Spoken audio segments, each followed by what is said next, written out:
Bismillahirrahmanirrahim. Assalamualaikum warahmatullahi wabarakatuh, sahabat sekalian dimanapun Anda berada. Saat ini saya akan berbicara dengan salah satu tokoh senior Provinsi Sumatera Selatan. Di kalangan aktivis beliau sangat terkenal. Ini berapa ya? Di kalangan politisi sudah menjadi figur yang sering dibicarakan. Hari ini demokrasi kita ada sebagian kalangan mengatakan maju, tapi lebih dominan banyak kalangan politis mengatakan mundur.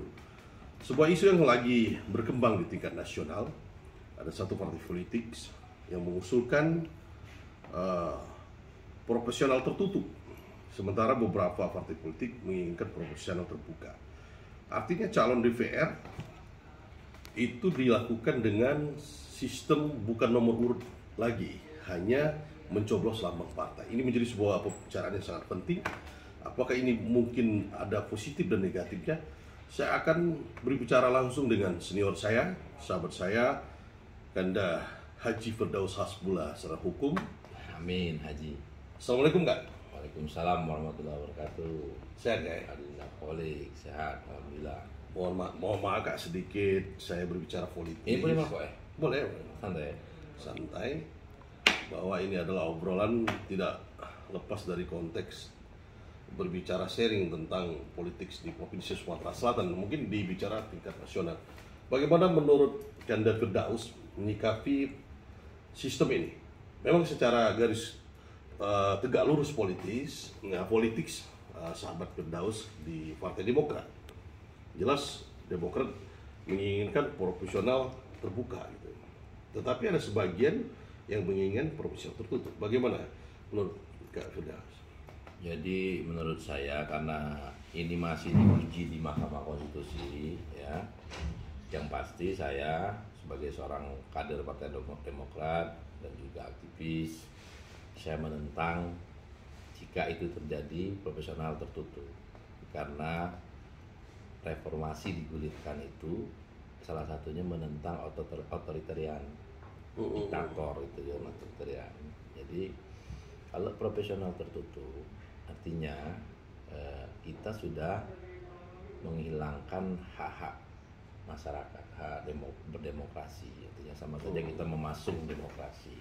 Sementara reformasi digulirkan, ya, di mana sistem politik kita dulunya tertutup, ibarat kita memilih kucing dalam karung.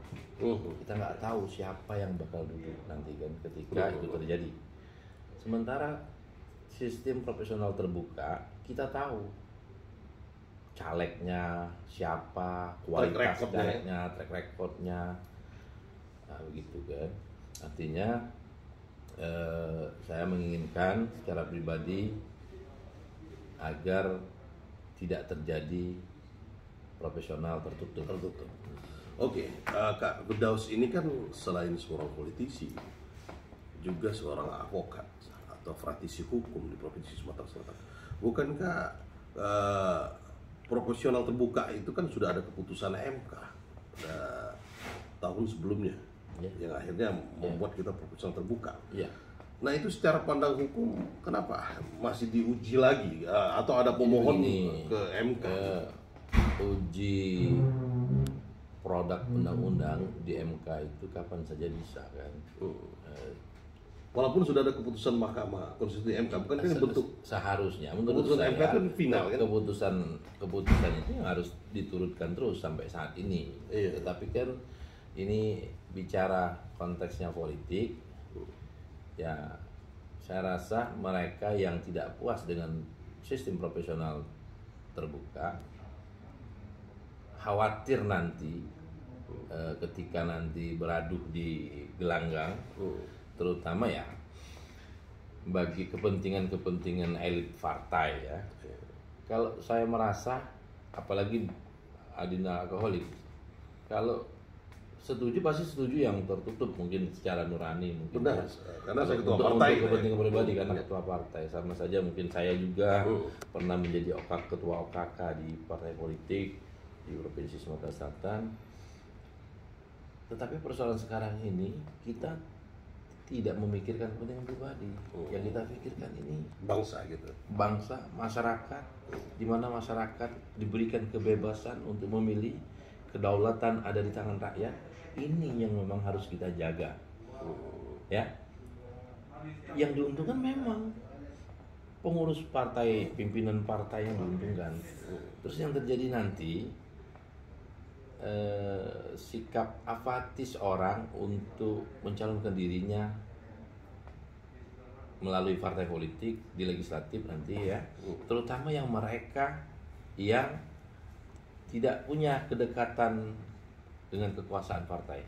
Artinya untuk apa caleg misalnya kan, toh nanti yang dijadikan juga orang-orang yang berada di lingkungan kekuasaan partai politik. Sementara orang yang benar-benar ingin berjuang Dan untuk disenangi rakyat gitu lah. disenangi rakyat untuk merubah kondisi dan keadaan bangsa ini tidak akan terpilih. Ya memang sebagian mereka yang mengajukan itu berbicara alasan mereka karena kos politik sana sangat tinggi sekali gitu dengan money politik dan sebagainya. Tetapi saya kira kalau secara hukum gitu kan, Mahkamah Konstitusi sudah mengeluarkan keputusan, tiba-tiba ada lagi yang menguji materi undang-undang itu. Saya kira kupikir Mahkamah Konstitusi sangat bijaksana ya. Kupikir mungkin ditolak ya.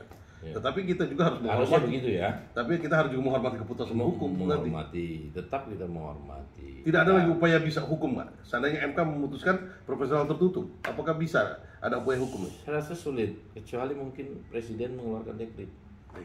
Ya. Ataupun rakyat memang menggugat gitu ya. Menggugat dan apa namanya Terjadi memboikot iya. pemilu misalnya kan. Presiden harus turun tangan. Ya, presiden harus turun tangan dong. Harus menyelamatkan konstitusi gitu kan. Artinya dia harus mengeluarkan dekret. Oke, terima kasih Kak Firdaus. Luar biasa sekali. Tentu saja bahwa seluruh partai politik menginginkan proporsional Ya, terbuka. 8 partai politik Iya. minus PDIP ya. Semoga saja Mahkamah Konstitusi sangat bijaksana menganggap bahwa demokrasi Indonesia semakin maju. Jangan lagi kita mendengarkan lagu-lagu Bung Iwan Fals tentang wakil rakyat gitu. Kita seperti membeli lotre gitu kan. Iya. Kita tidak kenal siapa yang kita pilih. Terima kasih sahabat sekalian. Terima kasih Kak Firdaus atas waktunya. Terima kasih. Kami akhiri. Assalamualaikum warahmatullahi wabarakatuh. Salam.